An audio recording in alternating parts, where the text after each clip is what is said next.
যখন তখন ট্যাক্স বাড়িয়ে দিচ্ছে মিউনিসিপ্যালিটিগুলো, আমাদের জিজ্ঞেসও করছে না। আর যখন তখন ক্যাজুয়াল লোক নিয়ে নিচ্ছে না জিজ্ঞেস করে। বারবার বলা হচ্ছে ফাইন্যান্সিয়াল অর্ডার ছাড়া করবে না, অথচ অনলাইনটাকে অ্যাভয়েড করে কিভাবে দিয়ে দেওয়া হচ্ছে পারমিশন। যার আছে সে পেয়ে যাচ্ছে, যে দিতে পারছে, আর নেই সে পাচ্ছে না, তাকে হ্যারাস হতে হচ্ছে। টাকার বিনিময়ে পুরসভার বহু জমি বেদখল হয়ে যাচ্ছে, সরকারি সম্পত্তি নষ্ট হয়ে যাচ্ছে। আমি হাওড়া পুলিশকে বলবো একটা তদন্ত করার জন্য, এবং চিফ সেক্রেটারিকে আমি অর্ডার দিচ্ছি, সেখানে যদি রাম শাম যদু মধু যেই হোক, ইভেন আমিও যদি হই, আমাকেও ছাড়বেন না। আমি জানতে চাই না কে দখল করেছে, কিভাবে করেছে, পেছনে কারা গ্যাং আপ করেছে এবং কিভাবে এগুলো হয়েছে, আমি এসব জানতে চাই। সরকারি সম্পত্তি কারো ব্যক্তিগত সম্পত্তি নয়। লোভ বেড়ে যাচ্ছে, লোভটাকে কমাতে হবে। বাইরের লোকেরা এসে এখানে সব জমি জায়গা দখল করে নিচ্ছে, কারণ টাকার বিনিময়। বড় বড় মাল্টি স্টোর কমপ্লেক্স হয়ে যাচ্ছে সরকারি জমি দখল করে। সরকার থেকে পারমিশন নেওয়ার প্রয়োজন মনে করছে না। আর তাতে কেন আমরা ট্রান্সপারেন্সি মেনটেন করব না? অনলাইনে করে দেওয়া সত্ত্বেও হচ্ছে না। রাজ্য সরকার বহু নতুন রাস্তা করেছে, কিন্তু কোনো সংরক্ষণ হয় না। আমি তো বলেই দিয়েছিলাম, যে রাস্তা করবে যে কোম্পানি, তাকে 5 বছরের গ্যারেন্টি নিতে হবে। করছে না।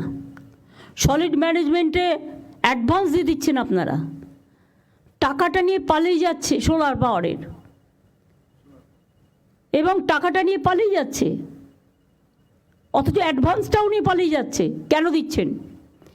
কে পাওয়ার দিয়েছে? এই পাওয়ার লোকালিয়ার হবে না।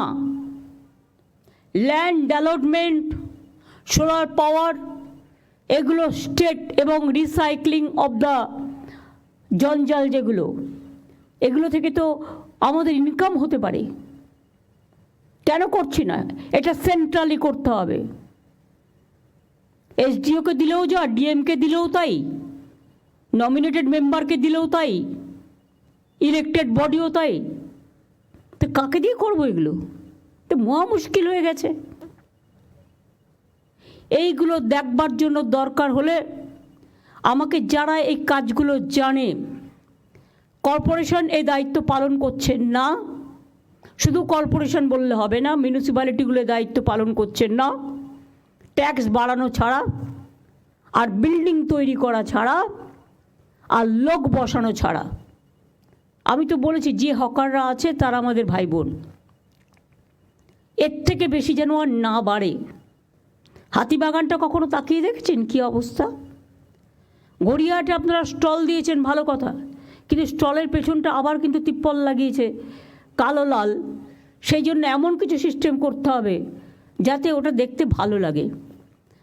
আমি পরশুদিন আসছিলাম ওয়েবেলের কাজ দিয়ে, দেখলাম কত দোকান বসে গেছে, সব আউটসাইডার, কিনে খাচ্ছে, বাড়ির সামনে পাচ্ছে, এটা ভালো, কিন্তু দেখতে কি ভালো লাগছে? ডার্টি করে রেখে দিয়েছে জায়গাটা। কেন একটা খাওয়ার জন্য একটা নতুন জোন করছেন না আপনারা? যে জোন আপনার শহরকে ডিস্টার্ব করবে না, মানুষকে ডিস্টার্ব করবে না। বৃদ্ধ বৃদ্ধা থাকেন, ভাড়া নিয়েছে তার কাছ থেকে, ভাড়া নেবার পর পারমিশন নেই, উইদাউট পারমিশনে 3 তলা 4 তলা 5 তলা তুলেই যাচ্ছে। কেন তাদের অ্যারেস্ট করছেন না? কেন ভেঙে দিচ্ছেন না? 2-1টাকে অ্যারেস্ট তো করুন, 2-1টা ভাঙুন। আমি বলবো স্টার্ট ফ্রম মাই হাউস।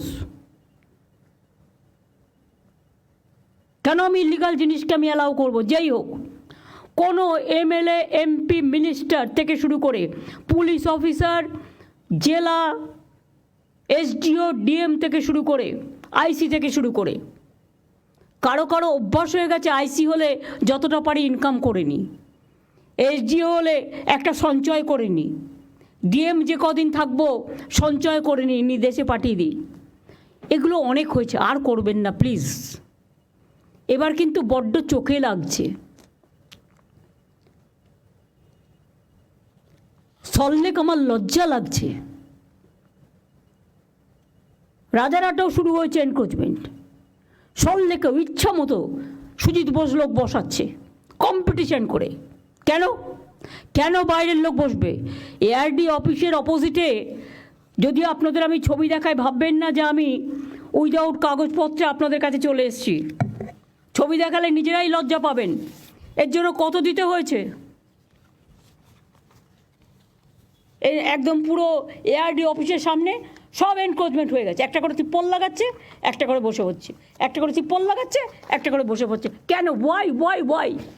আমি জানতে চাই কত টাকার বিনিময়ে কারা নিয়েছে টাকা? কেন সল্টলেক কর্পোরেশনের কাউন্সিলররা কাজ করে না? তারা তো ইলেক্টেড বডি, কেন কাজ করে না আমি জিজ্ঞেস করছি। রাস্তা ঝাড় দেয় না, এবার কি আমাকে রাস্তা ঝাড় দিতে যেতে হবে? শুধু কি ওপর দিকে যখন